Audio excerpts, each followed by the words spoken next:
converso hoje com a doutora Cristina Biasotti, especialista em reprodução humana. Nós temos um tema aí bastante interessante, que é o fato de mulheres que congelam os seus óvulos para poder ter filhos depois dos 40 anos. É um tema que vale a pena você conferir. Prazer enorme tê-la aqui conosco. Você volta, você já esteve há alguns anos atrás. Eu me lembro perfeitamente, tivemos um bate-papo muito interessante e tenho muito prazer em recebê-la. O prazer é meu, Elmir. Eu me lembro muito bem da primeira vez que estive com você. Foi realmente marcante para mim, que eu estava chegando em Campinas, então eu me lembro bem de você e posso te dizer que você continua o mesmo. Obrigado. Obrigado. Bom, mas antes de abordarmos esse tema que eu acho importantíssimo, sobre o congelamento de óvulos, eu gostaria de saber, doutora Cristina, o seguinte: o que é interessante, que informação vale a pena ser colocada em pauta no sentido de prevenção, para que as pessoas, para que as mulheres não precisem depois chegar até a reprodução assistida? O que é interessante na área preventiva? Amira, eu fico muito feliz que você inicie com essa questão, com essa pergunta. Na verdade, a nossa preocupação sempre foi o que fazer para que o casal não sofra com procedimentos invasivos, né, em um determinado momento da vida. Então, o que a gente gostaria de deixar uma mensagem é que os casais, quando estiverem se preparando para constituir uma vida familiar, que procurem um profissional especializado e façam uma pesquisa para ver se eles têm alguma alteração. Obviamente, quando você tem uma queixa, a mulher tem uma cólica menstrual, ou ela tem queixa vaginal, desconforto, o que a gente chama vulgarmente de corrimento, né? Se ela tem queixas, a queixa não é normal, ela é patológica. Então, qualquer uma delas, seja uma cólica, porque o que leva um casal a ter que fazer uma técnica é ele ter algum problema, seja um problema infeccioso, seja um problema hormonal, seja um problema genético, seja um problema canalicular, seja um problema masculino. Todas essas... porque não podemos esquecer do fator masculino. O fator masculino, porque às vezes não é a mulher. 40% dos problemas são masculinos. Olha aí. Então, devemos valorizar muito o fator masculino. Agora, a idade média que eu digo, mundial, qual é a idade média para a mulher ter uma vida sexual reprodutiva a contento? O ideal é que seja antes dos 35 anos de idade. Mas hoje elas estão tendo filho bem mais tarde. Mas não seria o ideal. Não é o ideal. Eu, por exemplo, eu não tenho filhos. Eu acabei me dedicando à vida profissional. Ajudar a ter filhos Exatamente. Os outros. Então, hoje eu me sinto... eu até essa questão de estar aqui com você hoje, até comentei com a Carol, mas Carol, o que eu tenho para falar, né? Porque a gente vê tanta gente importante no mundo e qual que é a minha meta aqui hoje com você? Tentar fazer com que essas mulheres não cheguem numa situação mais tardia e não tenham filho. É muito complicado. Então, é uma coisa que eu hoje estou profissionalmente bastante resolvida, digamos madura. Assim. Mas do ponto de vista da família, da maternidade, então isso tem que caminhar junto. Aquela mulher, aquela menina, aquela profissional que está começando a carreira profissional, tem que lembrar que ela tem que fazer junto a vida familiar.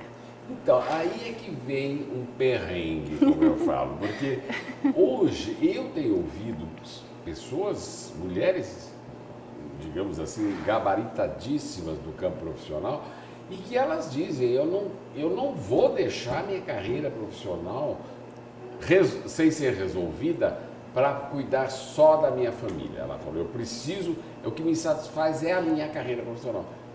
É complexo, aí como é que fica? É complexo, então, mas tardiamente, quando você começa, porque tudo tem um limite na vida, a vida é muito curta, a gente sabe disso, verdade. É muito passageiro.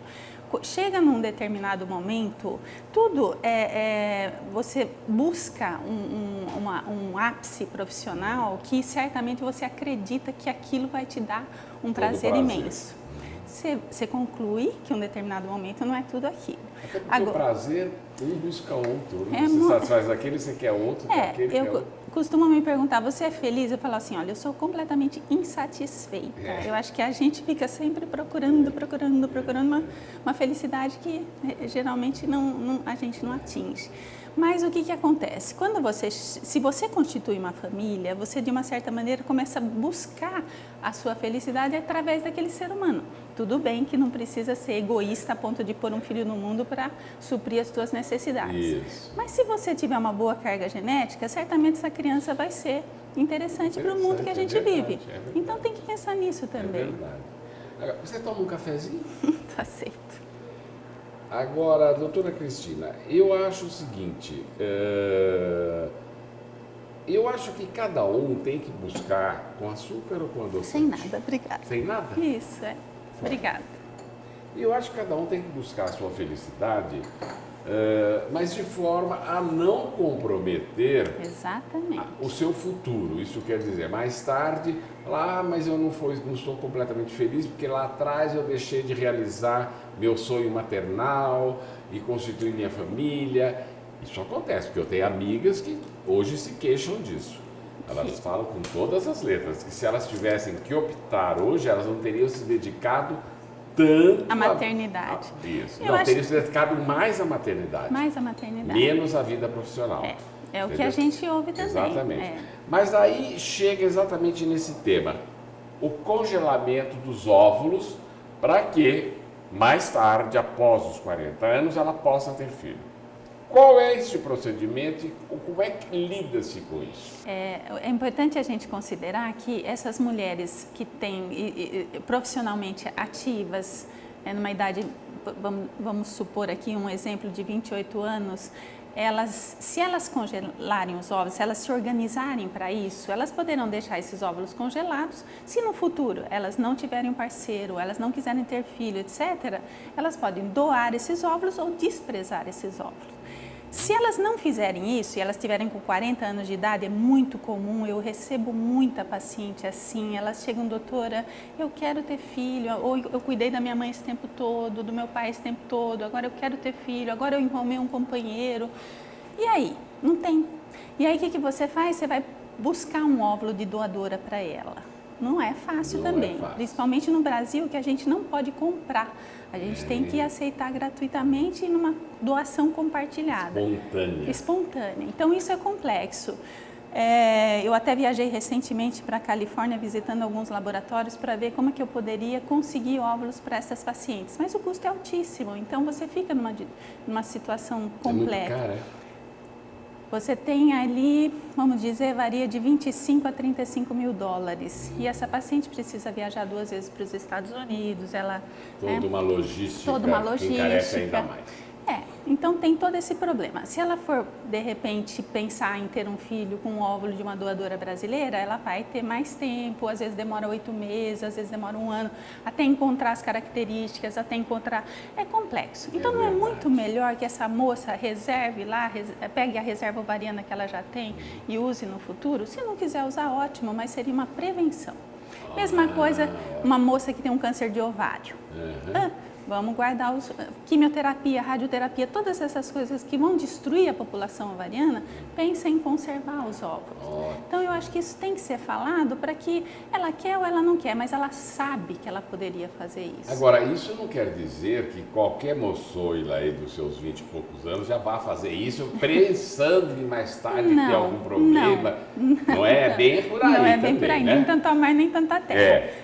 O que a gente recomenda é que se faça isso antes dos 35 anos de idade. A gente tem estudos recentes, um estudo feito na Itália em 2010, mostrando que 50% de óvulos de mulheres acima de 35 anos têm aneuploidia, ou seja, alteração genética. Então, essas mulheres... E podem gerar uma criança com problema. Às vezes nem gera, né? Na maioria das vezes ela aborta, ela perde. Então, pensar em reservar uma população saudável. Então, antes dos 35 anos, é o ideal. Para congelamento. É o ideal. Obviamente que se essa moça está com 40 anos, a gente consegue, através de alguns exames clínicos de sangue, ter uma ideia da detectar. população ovariana. Por exemplo, a moça está com 40, mas biologicamente ela tem 35, ou seja, ela ainda vai ter uma condição de reservar óvulos de boa, razoável qualidade. Ótimo. Não são todas aquelas. Às vezes você tem mulheres de 35 que já estão mais velhas biologicamente, então também acontece. Às vezes a paciente fala, mas doutor, eu estou com 35 e a minha amiga com 35 não tem problema, mas é a genética dela. É uma carga genética. Tudo isso está mexendo com Deus? Com os poderes divinos? Olha, eu vou te dizer, Almir, quando eu comecei nessa área, isso me incomodou muito. Eu fiz minha formação na França em 1989 e eu viajei para fazer medicina fetal, estudar o bebê dentro da barriga da mãe, etc. E naquela época o meu tutor viajou e me pôs num serviço de reprodução humana. Eu já tinha contatos aqui no Brasil. E aquilo para mim foi muito chocante. Eu vi aquele óvulo, aquele espermatozoide, aquele embrião. Eu pensava comigo, meu Deus, eu posso fazer isso? Eu não posso fazer isso. E eu convivendo com o pessoal da genética, ela chamava Marianique Rossi. Essa moça chegou para mim e falou assim, Cristina, pode ser que isso foi posto na sua mão? Porque você é uma pessoa especial. E eu me achei o máximo. Já aquilo foi maravilhoso para mim. Então, desmistificou. De uma certa maneira. Mas eu tenho uma família espírita, uma tendência toda, mas eu procuro não focar nisso daí. Eu procuro... Eu fiz essa pergunta de propósito por sermos um país com uma grande carga religiosa, com uma tradição religiosa que não permite, que é contra tudo isso. Aí eu falo, como fica? Então eu queria saber o seu parecer, você falou lindamente, justificou de uma forma muito razoável. Quer dizer, até porque se tudo isso existe, acho que é porque Deus consente. Vamos pensar por aí também. Por isso que eu gosto muito da prevenção, por isso que eu gosto muito da clínica. Falamos, tá? Bom, doutora Cristina, muito obrigado por ter vindo, fiquei encantado aí com tudo que você falou. Muito obrigado por ter vindo. O prazer foi meu, estou muito feliz de estar aqui. Obrigado.